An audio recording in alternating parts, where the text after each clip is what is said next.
আৰু মই টেঙাখাত প্ৰেছ ক্লাবলৈ এখন পত্ৰ প্ৰেৰণ কৰিছিলোঁ। আজি মোৰ একান্ত ব্যক্তিগত কাৰণত আপোনালোকক সম্বোধন কৰিবৰ কাৰণে মই ইয়ালৈ আমন্ত্ৰণ জনাইছিলোঁ। মোৰ আমন্ত্ৰণ ৰক্ষা কৰি আপোনালোক ইয়ালৈ অহাৰ কাৰণে মই প্ৰথমে আপোনালোক আটাইলৈ মই আন্তৰিক ধন্যবাদ আৰু কৃতজ্ঞতা জ্ঞাপন কৰিছোঁ। যোৱা ইংৰাজী 23/10/2025 তাৰিখে কেইটামান নিউজ পৰ্টেলৰ জৰিয়তে সামাজিক মাধ্যমত মোৰ সম্পৰ্কীয় এটা বাতৰি বহুলভাৱে প্ৰচাৰিত হোৱা পৰিলক্ষিত হ'ল। আৰু উক্ত বাতৰিটো দেখাৰ পিছত মই অত্যন্ত দুখ অনুভৱ কৰিছোঁ, অত্যন্ত মই মৰ্মাহত হৈছোঁ। কিয় আচলতে এনেধৰণে উক্ত বাতৰিটো বহুলভাৱে সম্প্ৰচাৰিত কৰিবলগীয়া হ'ল, সেইটোৰ ওপৰত মই গভীৰভাৱে দুখ প্ৰকাশ কৰিছোঁ। আৰু সেইদিনাখন মোৰ বিৰুদ্ধে যিটো বাতৰি সম্প্ৰচাৰ হৈছিল, উক্ত বাতৰিটো একপক্ষভাৱে আচলতে সম্প্ৰচাৰ কৰা হ'ল। সেই সময়ত মোৰ কোনো ভাষ্য গ্ৰহণ কৰা পৰিলক্ষিত নহ'ল। গতিকে এই কথাটোৱে এটা কথাই স্পষ্টভাৱে প্ৰমাণিত হৈছে যে মোৰ জনমানসত সেৱা প্ৰতিপন্ন কৰিবৰ বাবে একাংশ মোক বেয়া পোৱা ব্যক্তিয়ে আৰু ইতিমধ্যে স্পষ্ট হৈছে যে যিগৰাকী যিটো বিষয়ৰ ওপৰত মোক অভিযুক্ত কৰিছিল, সেই অভিযোগ দিয়া ব্যক্তিগৰাকীয়ে ইতিমধ্যে তেখেতে স্পষ্টভাৱে এখন পত্ৰ লিখি দিছে যে তেখেতসকলে সংবাদ মাধ্যমক আমন্ত্ৰণ কৰা নাছিল, তেখেতসকলে সংবাদ মাধ্যমত এই বাতৰিটো সম্প্ৰচাৰ হোৱাটো বিচৰা নাছিল, তেখেতসকল অত্যন্ত মৰ্মাহত। তৎসত্ত্বেও কিয় সংবাদ মাধ্যমত এই বাতৰিটো সম্প্ৰচাৰ কৰিবলগীয়া হ'ল, সেইটোহে আটাইতকৈ ডাঙৰ কথা। আৰু এই কথাটোৱে স্পষ্টভাৱে প্ৰমাণিত কৰিছে যে সংবাদ মাধ্যমে প্ৰৰোচনামূলকভাৱে আৰু কেইগৰাকীমান ব্যক্তিয়ে প্ৰৰোচনাত পৰি সেই মহিলাগৰাকীয়ে, সেই অভিযোগকাৰীয়ে এই বক্তব্যবিলাক প্ৰদান কৰিবলগীয়া হ'ল বুলি ইতিমধ্যে স্পষ্ট হৈছে। আৰু এটা কথা মই আপোনালোকক জনাই থ'ব বিচাৰিছোঁ যে টেঙাখাটত প্ৰায় 10ৰ পৰা 15গৰাকী সাংবাদিক আছে। 10ৰ পৰা 15গৰাকী সাংবাদিক আছে। টেঙাখাটৰ সংবাদ মাধ্যমৰ ব্যক্তিসকলৰ প্ৰতি টেঙাখাট প্ৰেছ ক্লাবলৈ এখনো পত্ৰ কিন্তু সেই বাৰ্তাটো দিবৰ কাৰণে আমন্ত্ৰণ কৰা নহ'ল। তৎসত্ত্বেও টেঙাখাটৰ বাহিৰৰ পৰা আহি এই সংবাদটো সংগ্ৰহ কৰি বহুলভাৱে প্ৰচাৰ কৰিবৰ কাৰণে ব্যৱস্থা গ্ৰহণ কৰা হ'ল। আৰু ইয়াতে এই কথাটোৱে স্পষ্টভাৱে প্ৰমাণিত কৰিছে এই বিষয়টোত এটা গভীৰ ষড়যন্ত্ৰ আছে। মোক সামাজিকভাৱে সেৱা প্ৰতিপন্ন কৰিবৰ কাৰণে এই ব্যৱস্থা গ্ৰহণ কৰিছিল। তাৰ কাৰণে মই গভীৰভাৱে দুখ প্ৰকাশ কৰিছোঁ আৰু আপোনালোকৰ সন্মুখত সেয়েহে আমন্ত্ৰণ কৰি মোৰ কবলীয়া এইখিনি মানে ইতিমধ্যে মই ব্যক্ত কৰিছোঁ। আৰু মই আপোনালোকক জনাই দিব বিচাৰিছোঁ, ইতিমধ্যে এটা অভিযোগ উত্থাপিত হৈছিল।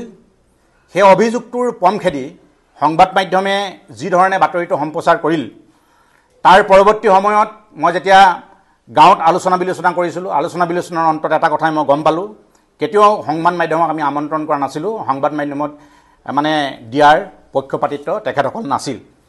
আৰু ইয়াৰ উপৰিও খুব সুন্দৰকৈ লিখি দিছে কেইটামান নিউজ চেনেল, আপোনালোকক মই প্ৰচাৰ কৰি মানে আপোনালোকক মই দি দিম, মই নাম নলওঁ, মই আপোনালোকক দি দিম।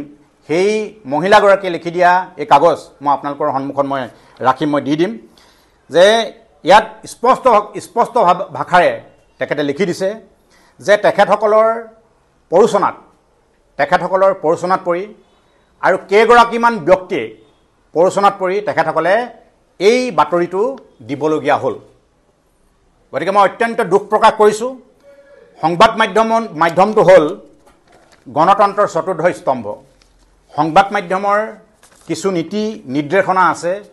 মই বিশ্বাস কৰোঁ সাংবাদিকসকলক, নীতি নিৰ্দেশনা মানি সাংবাদিকসকলে তেখেতসকলৰ বাতৰি সম্প্ৰচাৰ কৰি থাকে।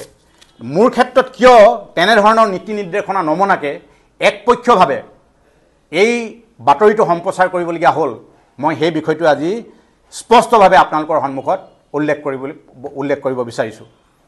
কাৰণ মই এই বিষয়টোৰ জৰিয়তে মই অনুভৱ কৰিছোঁ মোৰ বিষয়ে এটা গভীৰ ষড়যন্ত্ৰত লিপ্ত হৈছে মোক সামাজিকভাৱে হেয় প্ৰতিপন্ন কৰিবৰ কাৰণে এই ষড়যন্ত্ৰত লিপ্ত হৈছে মই অনুভৱ কৰিছোঁ মোক সামাজিকভাৱে ইতিমধ্যে হত্যা কৰাৰ দৰে এটা পৰিকল্পনা গ্ৰহণ কৰিছে আৰু মোৰ ব্যক্তিগত জীৱনতো এই ঘটনাটোৰ জৰিয়তে মই সাংঘাতিক ধৰণে এটা ভয়ত থাকিবলগীয়া হৈছে কাৰণ কোন মুহূৰ্তত মোৰ জীৱনৰ প্ৰতি ভাবুকি আহে এই ঘটনাটোৱে এটা স্পষ্টভাৱে প্ৰমাণ কৰি দিছে মই সেইকাৰণে আপোনালোকক মই অৱগত কৰিব বিচাৰিছোঁ যে ভৱিষ্যতৰ দিনত নিউজ যদি কৰিবলৈ হয় তেতিয়াহ'লে আপোনালোকে দুই পক্ষৰ মানে কথা শুনি দুই পক্ষৰ কথা বুজি যদি আপোনালোকে মানে সংবাদবিলাক কৰে তেতিয়াহ'লে মই ভাবিম মোৰ দৰে প্ৰত্যেকগৰাকী ব্যক্তি উপকৃত হ'ব মই এটা কথা আপোনালোকক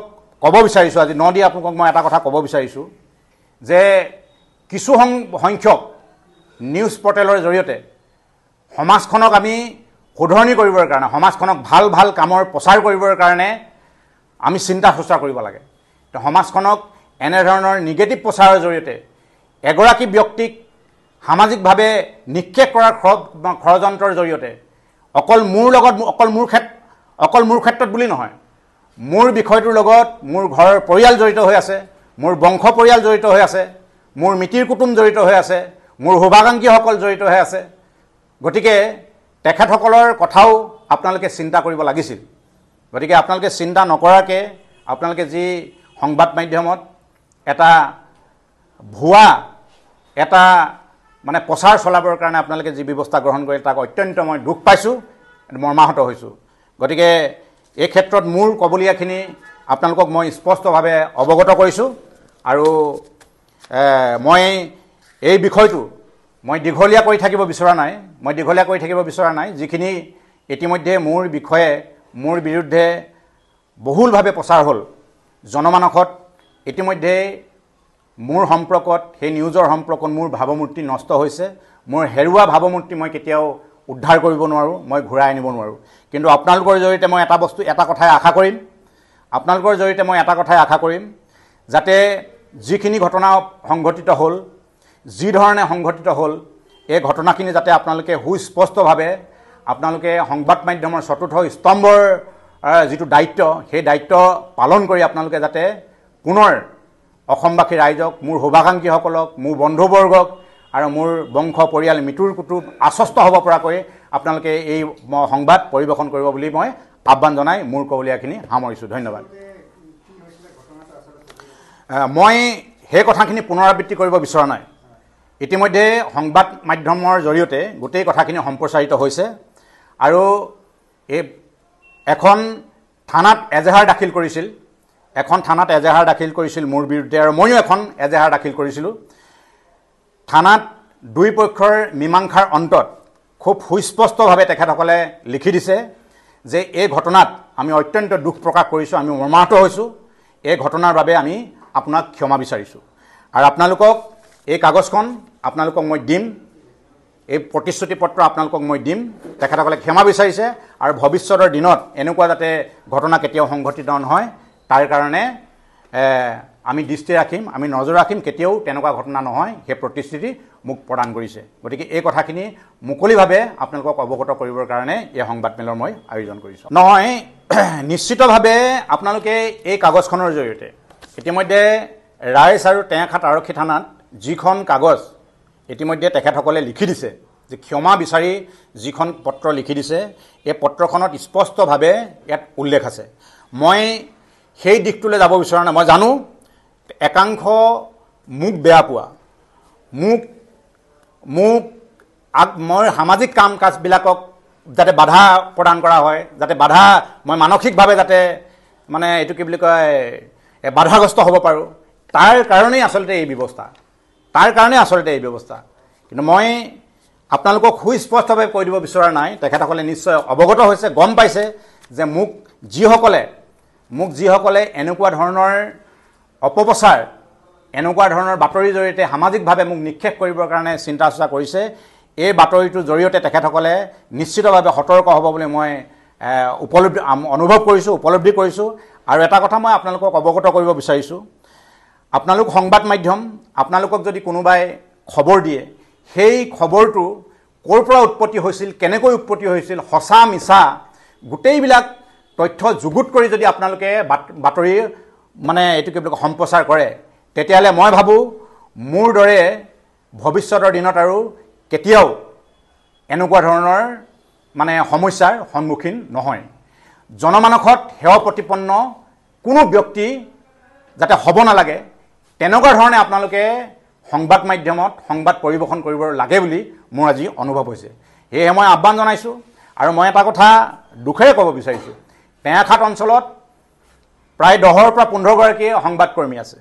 টেঙাখাট অঞ্চলৰ এগৰাকী সংবাদকৰ্মীও কিন্তু সেই ঘটনাৰ সন্দৰ্ভত জ্ঞাত নহয় বা আনুষ্ঠানিকভাৱে কোনো ধৰণৰ চিঠি, কোনো ধৰণৰ আবেদন তেখেতসকললৈ জনোৱা নাছিল যে ঘটনাটোৰ ওপৰত আপোনালোকে এটা মানে বাতৰি কৰিব লাগে। তৎসত্ত্বেও বাহিৰৰ পৰা লাহোৱাল বাৰ্তা আহি ইয়াত মানে এইটো কি বুলি কয় বাতৰি সংগ্ৰহ কৰি বাতৰি সম্প্ৰচাৰ কৰিছে। গুৱাহাটীৰ পৰা বাতৰি প্ৰদান মানে এইটো কি বুলি কয় সম্প্ৰচাৰ কৰিছে। এই ঘটনাটোৰ জৰিয়তে এটা কথা স্পষ্ট হৈছে যে ইয়াত মানে এটা পক্ষ উচতনিমূলক মানে এইটো কি বুলি কয় এটা বাতৰি হৈছে। আৰু সেই সময়ত মহিলাগৰাকীয়ে বা অভিযোগ যিগৰাকী দিছিল, সেইগৰাকী স্পষ্টভাৱে কৈছে তাত সংবাদ মাধ্যমৰ উচতনীয় প্ৰৰোচনা তেখেতসকলৰ ওচৰত পৰিছে। এইটো মই কোৱা কথা নহয়, ইয়াত লিখিতভাৱে তেখেতসকলে এই কাগজত দিছে। গতিকে আপোনালোকক মই দিম, আপোনালোকে পাব। মই ভাবোঁ যে মোক এটা ন্যায় লাগে, সামাজিকভাৱে যেতিয়া নেকি মই সেৱা প্ৰতিপন্ন হৈছোঁ, মোক এটা ন্যায় লাগে। আপোনালোকে এই সংবাদ মাধ্যমৰ জৰিয়তে সমগ্ৰ অসমবাসীক যাতে মোৰ সম্পৰ্কীয় যিটো বাতৰি এটা মানে স্পষ্ট কৰি দিব লাগে, যাতে পতিয়নযোগ্য এটা বাতৰি সম্প্ৰচাৰ কৰিব লাগে, তাৰ কাৰণে মই আপোনালোক সকলোৰে প্ৰতি আহ্বান জনাইছোঁ। মই সেই বিষয়টোৰ ওপৰত একো ক'ব নিবিচাৰোঁ, কাৰণ যিহেতু নেকি তেখেতে নিজ হাতেৰে এখন পত্ৰ লিখি দিছে, প্ৰতিশ্ৰুতি প্ৰদান কৰিছে। মোৰ এইটো ভুল হ'ল, মই তাৰ বাবে আপোনাৰ ওচৰত ক্ষমা বিচাৰিছোঁ। ভৱিষ্যতে এনেকুৱা ভুল কেতিয়াও নকৰোঁ।